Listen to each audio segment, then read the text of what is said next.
자, 무의식으로 넘어갑니다. 166페이지 보시죠.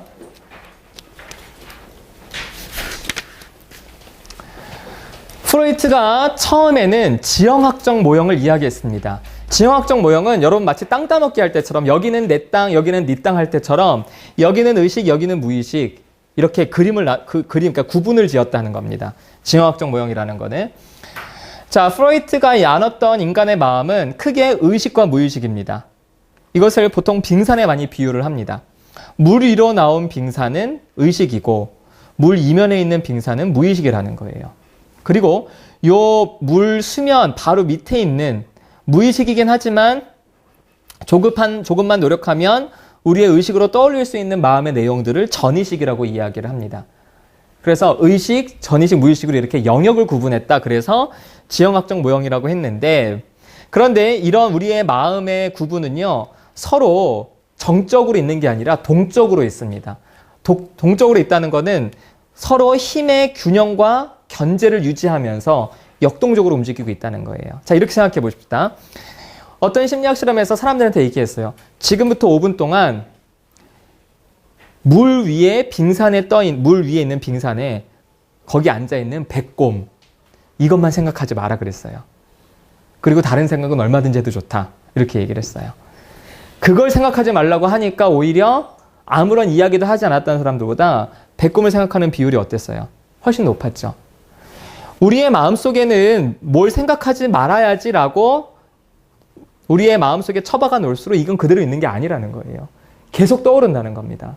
여러분 안에 사랑받고 싶어하는 마음과 여러분 안에 미워하는 마음이 있으면 그걸 우리는 기억하지 않고 싶어서 자꾸만 누르죠.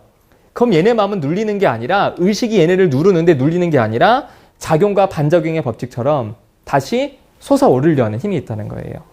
그래서 역동이라는 표현을 쓰는 겁니다. 연력학의 법칙을 인간의 마음에 적용했다 그래서 정신역동. 누를수록 튀어오르려고 한다는 거죠. 그런데 이 우리의 무의식에 있는 내용이 어떻다고요? 사회적인 금기라는 겁니다. 성과 공격성. 이런 추동은 어떻게 갖게 된다고요? 타고난다고. 에너지 보존의 법칙. 그러니까 여러분 보세요. 제가 에너지 보존의 법칙, 작용과 반작용의 법칙이라고 얘기한 거는 제 설명이 아니에요. 프로이트가 이렇게 설명을 해냈어요.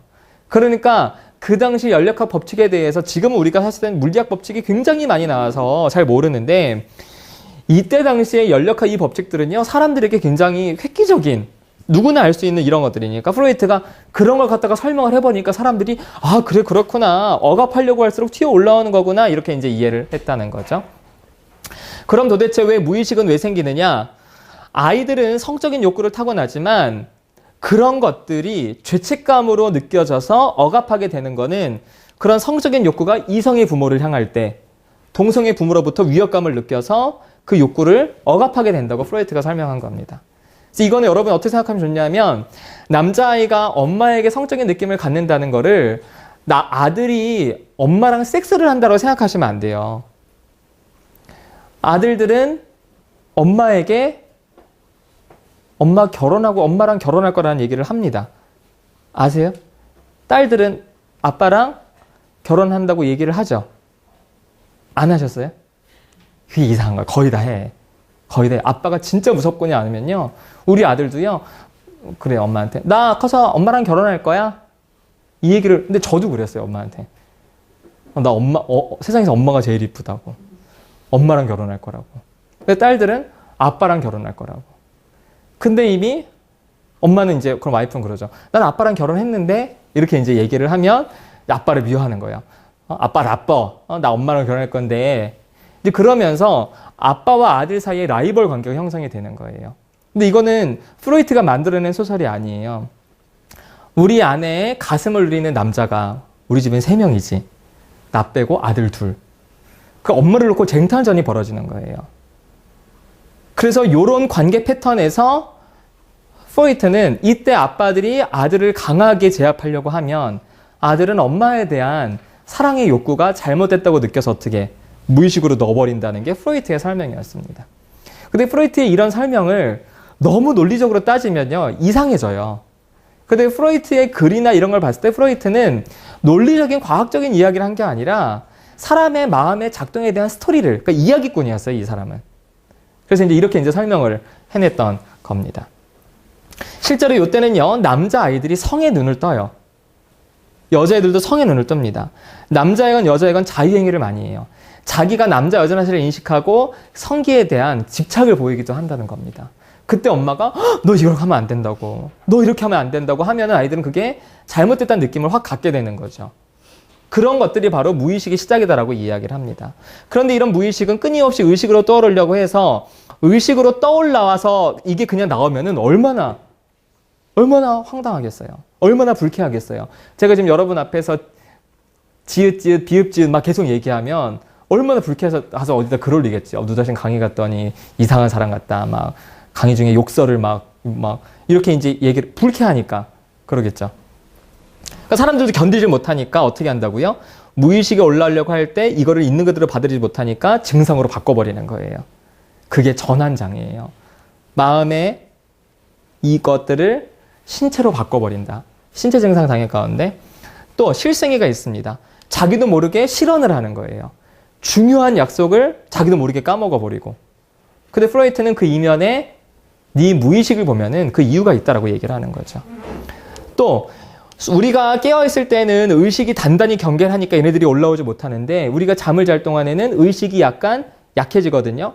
그 틈을 타서 우리의 의식으로 떠올라하는 것들을 우리는 꿈으로 경험하는 거다. 이렇게 이야기를 합니다. 그래서 프로이트가 무의식을 알려준다고 했던 꿈은요. 여러분이 기억하는 현재몽이 아니에요. 프로이트가 관심 있는 꿈은 현재몽, 왜곡된 꿈 이전의 진짜 꿈, 잠재몽이라고 합니다. 마치 이런 식인데요. 만약에 어느 날 여러분이 여러분의 옆집 친구, 오랫동안 같이 살던 옆집 친구랑 여러분이 소꿉놀이를 하다가 친구랑 좀 싸웠어요. 그런 꿈을 꿨어요. 그게 여러분이 기억하는 현재몽입니다. 그럼 프로이트는 그 꿈으로부터 뭘 찾아가기 시작하느냐? 진짜 네 무의식에 담겨있는 꿈이 뭔지를 찾아가는 거예요. 진짜 무의식에 있는 꿈은 이런 꿈일 수 있다는 거죠. 사실 네가 소꿉놀이를 했던 그 사람은 네 어렸을 적 친구가 아니라 네 아빠였을 거다. 그리고 너랑 네 아빠가 말다툼을 하다가 네가 너무 화가 나서 아빠를 칼로 찔러 죽이는 그 정도로 네가 미웠을 거다. 근데 그걸 여러분이 꿈에서 꿨다고 생각해 보세요. 너무 불쾌하겠죠. 너무 이상하겠죠. 그러니까 우리 마음은 그런 꿈을 있는 그대로 꾸지 못하고 이거를 왜곡해서 우리가 받아들일 만한 꿈을 꾼다는 겁니다. 그래서 잠재몽에서 현재몽으로 만들어가는 과정이 꿈의 작업이에요. 꿈을 변장시켜서 꿈을 만들어가는 거. 그러면은 정신분석가들은 뭐 합니까? 왜곡된 꿈, 현재몽에서 진짜 꿈을 찾아가죠. 이게 바로 꿈의 해석입니다. 그래서 꿈의 해석은 정신분석의 여러 논리들을 전체적으로 이해해야 알 수 있는 책이에요. 근데 놀랍게도 꿈의 해석이, 꿈의 해석, 프로이트의 그 책이 대학생들 1학년 필독서로, 교양서로 돼 있지. 안 읽어본 사람들이 는 거예요, 그거. 그거는 교양서로 읽을 만한, 그거는 굉장히 전문적인 책이에요. 정신분석의 논리를 이해 못하면 이게 뭔 소린가 싶을 정도로. 자, 이렇게 초반에는 지형학적 모형으로 가다가 프로이트에게 있어서 이해가 안 되는 현상이 하나가 발견이 됐어요. 자, 그게 뭐냐? 170페이지 보시죠. 구조 모형 보시면 저항이라는 개념은 프로이트의 이론을 한 단계 발전시키는데 주춧돌 역할을 했다. 프로이트는 처음에 저항을 무의식적 과정이라고 생각했다. 자, 저항은 뭐냐 하면요. 무의식이 의식으로 떠오르려고 할 때 우리가 그것을 회피하는 현상을 저항이라고 합니다. 보통 치료 장면에서 나타나는데요. 이번 주에 지금 황당한 일이 있었어요. 어떤 이제 그 친구도 남자였는데 예전에 진로 프로그램도 왔고 심리학자 되겠다고 자기가 상담하고 싶다고 그래서 아직 좀 뭐 대학도 졸업도 안 했고 했길래 그러면 뭐 집단에 들어와라 한번 해보자 같이. 그래서 이 친구가 시간이 안 맞아서 다른 리더가 하는 집단에 10회 하다가 이제 제가 하는 집단으로 와서 총 6번 중에 3번 왔었어요. 3번 빠지고 개인 사정 때문에. 이 친구가 이제 3번 와서 약간은 좀 분위기에 안 맞는 말을 이렇게 좀 해요. 그리고 너무 좀 말을 쉽게 툭툭 내뱉더라고요. 그래서 사람들이 좀 부적 피드백도 많이 하고 몇 번 했는데 한 번에 제가 어떤 집단원한테 굉장히 좀 푸시를 했었어요. 그랬더니 이 친구가 좀 불쾌하게 여기는 게 느껴져서 얘기해봐라. 내가 이렇게 하는 게 어떠냐? 그랬더니 이 친구가 좀, 제가 이제 집단에서 남은이 좀 오버하는 것 같다고 이렇게 얘기를 한 거예요. 그래서 제가, 언제 한번 이렇게 좀 말하는 거에 대해서는 좀 피드백을 줘야겠다 싶어서 제가 좀 되게 많이 밀어붙였어요. 이 친구가 되게 당황한 거예요. 그래서 저한테 막 당황하고, 근데 당황한 게 저한테 화로 표출되는 게 아니라 나한테 굉장히 화가 났을 법한 상황이거든요. 제가 굉장히 밀어붙였어요. 다른 집단원들이 불편할 정도로, 근데 이 친구가 되게 당황하더니 어쩔 줄 몰라 하더라고요. 그래서 내 얘기 듣고 어떠냐? 그랬더니, 선생님 말이 이해가 안 된대. 그래, 이해가 안 되는 거 말고 나에 대한 감정이 어떠냐? 밉냐? 화나냐? 잘 모르겠대요. 그래서 제가 이제 차분차분 설명도 해주고 이렇게 했어요. 그래도 이 친구가 화가 나는 게 분명히 보이는데 딱 그걸 표현을 못 하는 거예요. 그래서 힘들면 후기 올리고 다음 주 와서 다시 얘기하자. 이렇게 얘기를 했어요. 근데 이 친구가 그날 집단을 끝나고 가서 사실 아까는 나무님 얘기 듣고 이해가 안 됐는데 지금 생각해보니까 제가 잘못한 것 같대요. 제가 무례하게 굴었고 나무님 의도를 잘 파악하지 못했고 그랬다. 이러면서 죄송하다는 얘기를 해요. 그리고 다른 집단원들에 대해서도 사실 아까는 좀 힘들었지만 생각해보니까 당신들의 피드백이 고마웠고 오늘 집단이 나한테 가장 의미 있는 집단이었고 너무 좋았다라고 얘기를 하더라고요. 그걸 딱 보는 순간 이 친구는 감정을 갖고 가기 싫어서 혼자 정리를 해버렸구나 하는 느낌이 들었어요. 여러분 누구한테 화가 났을 때 그게 불편하면 혼자 정리를 해버립니다. 사과를 해버려요. 끝내버리는 거지. 제가 집단 오래 하면서 그렇게 하지 말라거든요. 화 계속 갖고 살아라. 그러다가 집단 와서 다시 표현해라. 관계 맺는 거니까 내가 댓글을 누구누구씨 혼자 정리했군요. 그러지 마. 다음 주 집단에 얘기합시다. 이렇게 할까 하다가 다음 주 오겠지. 다음 주 오면 얘기 다시 해야지. 그래서 아무튼 그날 되게 좋았다고 막 글을 올렸어요. 분명히 좋을 상황이 아니에요. 굉장히 당황했거든요. 이 친구 화도 났고. 그리고 나서 일주일 지나서 이제 그날 아침에 집단이 이제 저도 오고 있는데 글이 하나 올라왔어요. 저 더 이상 집단 나가지 않습니다. 종결합니다. 그렇게 두 줄 올라왔어. 그래서 전화를 안 받아요. 누누이 전화하라고. 그랬더니 네 알겠습니다. 전화를 안 해요. 보통 그런 경우들은 자기 안에 있는 뭔가 올라온 거예요. 그래서 가기 싫은 거야. 그게 저항이에요. 자기에 있는 공격성이나 화가 올라왔으면 그거를 그래도 갖고 가서 털어하고 소통하고 이걸 작업해야 되는데 자기가 보기 싫었다. 이 친구는 굉장히 나이스한 친구예요. 어디 가도 되게 분위기 메이커고 굉장히 사람들이 잘 지내는 친구예요. 근데 그런 것들이 상대방을 배려하면서 미묘하게 잘 가는 게 아니라 좀 일방적인 거. 그래서 어떻게 좀 말도 좀 막 하고 되게 웃긴데 사실은 좀 진지한 사람들은 싫어하는 좀 약간은 그런 그리고 아무 때나 계속 좀 빙글빙글 웃고 있고 이제 그런 친구인데 이제 그런 사람들이 보통 화가 많거든요. 그래서 저는 여러분 되게 친절한 사람 보고 되게 밝은 사람 보잖아요. 그럼 저는 대놓고 그래요. 되게 화 많지 않냐고. 화 내고 살라고. 자기 안에 화가 많기 때문에 그걸 없애기 위해서 되게 잘 웃는 거예요. 거의 그런데 이제 이게 이제 올라온 안 하더래요. 끝났어요. 그래서 그게 저항입니다. 근데 프로이트는 자기의 무의식을 탐색하는 과정에서 사람들이 자꾸만 의도적으로 지각하고 결석하고 그냥 도망가는 그런 저항이 처음에는 무의식이라고 생각했어요. 그런데 계속 치료를 하다 보니까 보세요. 170페이지 구조 모형 거기 위에서 세 번째 줄 다섯 번째 줄 보세요.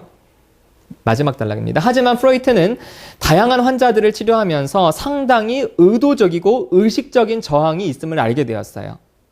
그러니까 저항이 무의식이 있다고 무의식적인 것이라 생각해서 저항은 자기가 알아차리지 못해야 맞는 건데 사람들이 저항하는 모습을 보니까 의식적인 저항도 있다는 걸 확인한 거죠.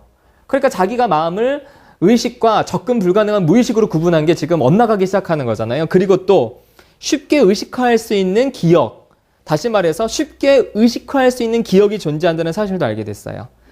이러한 경험으로 프로이트는 마음을 의식과 무의식으로 구분하는 것에 대해 회의적인 시각을 갖게 됐어요. 그러니까 의식은 우리가 접근할 수 있고 쉽게, 무의식은 완전히 접근할 수 없어서 분석을 통해서 어렵게 접근할 수 있는데 뭐야, 이거 너무 쉽게 떠오르는 무의식도 있잖아. 그러니까 내가 뭘 하나 놓쳤구나 싶어서 1920년대 들어서 모형을 추가를 했어요. 그게 구조 모형입니다. 그럼 구조 모형은 뭐냐? 우리의 마음을 자아와 초자아와 원초아로 구분한 겁니다. 자아와 초자아, 원초아. 여러분 책 403페이지로 잠깐 넘어가실까요? 403페이지. 403페이지 보시면 정신분석 파트의 지지자들 거기 내용입니다. 위에서 네 번째 줄 보시면요. 사실 많은 사람들이 자아, 원초와 초자아로 알고 있는 라틴어인 에고이드, 슈퍼에고는 사실은 프로이트의 표현이 아니었습니다. 프로이트는 라틴어와 헬라어에 정통했어요. 만약에 마치 예전에 우리 어른들이 한자에 정통했던 것처럼 유럽 애들은요. 고등학교 때부터 기본적으로 다 배웁니다. 라틴어, 헬라어를. 그러니까 이 말을 되게 정통했는데 프로이트는 이 단어를 안 썼어요. 그럼 프로이트가 썼던 단어는 뭐냐? 거기 보시면 이히, S, 위버 히 이렇게 표현했어요. 영어로 표현하면 뭐냐? I, it, over I라고 표현한 거예요. 그러니까 프로이트는 사람의 마음이 에고, 이드, 슈퍼에고 이렇게 있다 하지 않고 사람의 마음은 이히, 뭐예요? 나. 그리고 S, 영어로는 it입니다. 이거 뭐라고 번역할까요? it을. it은 그것이 아니에요. 그것은 that이지. it은 비인칭이에요. 그쵸? 존재하는데 비인칭입니다. It is raining. 그것이 비가 온다가 아니잖아요. 존재하긴 하는데 명확히 지칭할 수 없는 게 있다는 거예요. 그래서 이거를 우리나라 어떤 정신분석학자들은요, 거시기라 그래요. 거시기. 우리의 마음에는 나, 거시기, 그리고 over I, 위버 히, 내 위에 있는 거, 윗나, 이게 있다는 거예요. 확 와닿죠? 여러분 마음속에 여러분이 있어요. 나라는 주체가 있고 그 나를 충동질하는 거시기가 있어요. 다음에 그 성적인 거, 거시기한 거, 그게 있어요. 그런데 그만큼 그걸 그대로 표현할 수 없는 건 뭐예요? 누가 날 감시해? 양심, 이런 게 있다는 겁니다. 다시 111페이지 돌아오세요. 그렇게 우리 마음을 표현한 거예요. 당연히 프로이트 글을 사람들이 읽고 되게 좋아했겠죠. 굉장히 쉬운 말로 했죠. 근데 이게 문제는 미국으로 건너가면서요. 미국 의사들이 이걸 다시 다 바꿔놨어요. 미국 의사들이 만든 말이야. 에고이드, 슈퍼에고는. 왜? 의사 권위 떨어진다고. 우리나라 들어올 때도 의사들이 갖고 왔거든요. 우리도 한자로 바꿨잖아. 자아, 초자, 원초아. 되게 어렵게 느끼는데 프로이트는 그 말을 한 번도 쓴 적이 없어요. 자, 그래서 이제 이런 겁니다. 프로이트가 인간의 마음은 여러분 제가 보니까 나랑 그 거시기랑 그리고 나를 감시하는 윗나가 있습니다. 그러니까 어떤 질문을 했어요. 그러면 선생님이 초반에 제안했던 빙산으로 표현했던 의식, 전의식, 무의식은 선생님 폐기하는 겁니까? 그랬을 때 프로이트가 아닙니다. 그것과 이것은 다른 게 아닙니다. 라고 하면서 이 그림을 그렸어요. 이게 자아입니다. 자아는 의식에도 있고 전의식도 무의식에도 있죠. 그리고 초자아도, 내 양심도, 자아 이상도 의식, 전의식, 무의식이 있어요. 근데 원초아는 온전히 뭡니까? 무의식에만 있어요. 내 욕구 덩어리는 내가 잘 인식하지 못하는 거예요. 그런데 여러분의 양심은 여러분이 지각하는 양심도 있고 여러분이 지각하지 못하는 양심도 있어요. 그래서 여러분이 어떤 감정이 올라와도 여러분도 의식하지 못하게 여러분 초자아가 여러분의 감정을 억압시켜 버리기도 한다는 거예요. 여러분이 스스로 생각하는 나는 내가 아는 나도 있지만 나도 모르는 나도 있다는 겁니다. 이렇게 이제 그래서 지형학적 모형을 보완하도록 했어요. 보완했습니다. 그러면 예전에 지형학적 모형에서는 증상을 어떻게 표현했죠? 무의식이 의식으로 올라오려고 할 때 그것이 불편하니까 그 무의식의 어떤 그런 욕구들을 증상으로 바꿔버린다 그랬잖아요. 여기에서 이렇게 표현합니다. 자아가 원초와의 위협에서 성적이고 공격적인 그런 욕구 덩어리에서 스스로 보호하기 위해서 자아가 증상을 만든다라고 보다 명확하게 표현을 했습니다. 앞에서는 자아라는 표현이 없었어요. 무의식에서 올라오는 증상이 불편하니까 증상이 만들어진다라고 표현했다면 여기에선 자아가 그 증상을 만든다 이렇게 이제 표현을 한 거죠. 그것이 바로 구조 모형입니다. 그래서 이론을 볼 때 여러분이 그냥 구조 모형과 지형학적 모형을 시간 염두에 두지 않고 보시면은 아니 앞에서는 마음을 의식 무의식이라고 여기서는 뭐 자아, 초자, 원초아 이렇게 헷갈리시잖아요. 근데 이제 시간 역사를 보면은 이건 좀 후반에 나왔던 이론이었다 겁니다. 그러면 이제 무의식, 융의 분석심리학은요, 무의식이라는 개념을 공유했는데, 융의 분석심리학에서 중요한 무의식은 집단 무의식입니다. 프로이트가 말한 무의식은 개인 무의식이에요. 사람마다 무의식의 내용이 다르다는 거죠. 그런데 융은 개인 무의식도 있지만, 인류가 공유하는 무의식이 있다, 이런 얘기를 합니다. 그러니까 사실은 무의식이라는 개념도 심리학자들이 받아들이기 어려운데 융은 한 걸음 더 나아갔잖아요. 모든 사람들이 공유하는 마음이 있다니. 그러니까 융은 심리학에서 완전히 더 벗어나간 그런 얘기를 했고요. 그래서 프로이트도 융의 이론을 비판했어요. 너무 소설이라고. 이제 그런 얘기를 했었고. 근데 이게 한때 인지심리학에서 잠재의식, 여러분 간접광고 효과. 간접광고가 효과를 발휘하는 것은 우리의 잠재의식에 영향을 미치기 때문이거든요. 그런 잠재의식이 바로 프로이트가 말한 무의식이다라는 주장이 있었어요. 하지만 인지심리학자들한테도 비판받고 정신분석가한테도 비판받아서 더 이상 그 이제 주장은 설득력을 잃기는 했지만 어쨌든 우리 마음속에 있는 그런 우리도 모르는 마음이 있다라는 겁니다. 네, 정신분석의 치료 목적을 한마디로 말하자면 우리의 마음을 외면하지 말고 직면해라. 여러분의 마음속에 있는 무의식을 외면하잖아요. 그럼 아까 우리가 이걸 빙산으로 표현했죠. 타이타닉호가 빙산 때문에 침몰했잖아요. 그 큰 배들은 파도가 정면으로 오잖아요. 그러면 파도를 피하려고 배를 트는 순간 좌초된대요. 그래서 웬만하면 다 직진해버린대요. 빙산도 마찬가지래요. 빙산이 있는데 배가 크면은 그냥 뚫고 나가는 게 훨씬 더 안전하고 그리고 더 빠르게 갈 수 있다고 하더라고요. 그러니까 타이타닉호도 선장이 봤을 때 빙산이 있는데 커 보이지 않았던 거예요. 그냥 가려고 밀어붙였는데 물 위에 나온 부분은 작았지만 물 밑에 부분이 엄청나게 컸던 거죠. 그래서 결국에는 좌초됐잖아요. 그래서 정신분석이 이렇게 얘기합니다. 우리의 마음속에 있는 무의식을 외면하고 살다 보면은 어느 순간 우리 인생도 타이타닉호처럼 그렇게 좌초된다는 거죠. 그래서 우리 마음속에 뭐가 있는지 들여다보고 살아라 이런 이야기를 하는 겁니다. 이거는요, 우리의 무의식이 있다는 증거 중에 하나가 그런 실수거든요. 일상생활의 실수 그런 것들 영상입니다. 여러분 그 가수들 나오는 거 보거나 TV를 보면은 프로이트가 얘기했던 인간에 있는 두 가지 성적인 것과 공격적인 것 그런 것들이 얼마나 큰 영향을 미치는지 쉽게 아실 수 있겠죠. 그리고 신문에 나오는 온갖 사건 사고들을 보세요. 다 성과 공격성, 죽음에 대한 걸로 많이 설명할 수가 있습니다.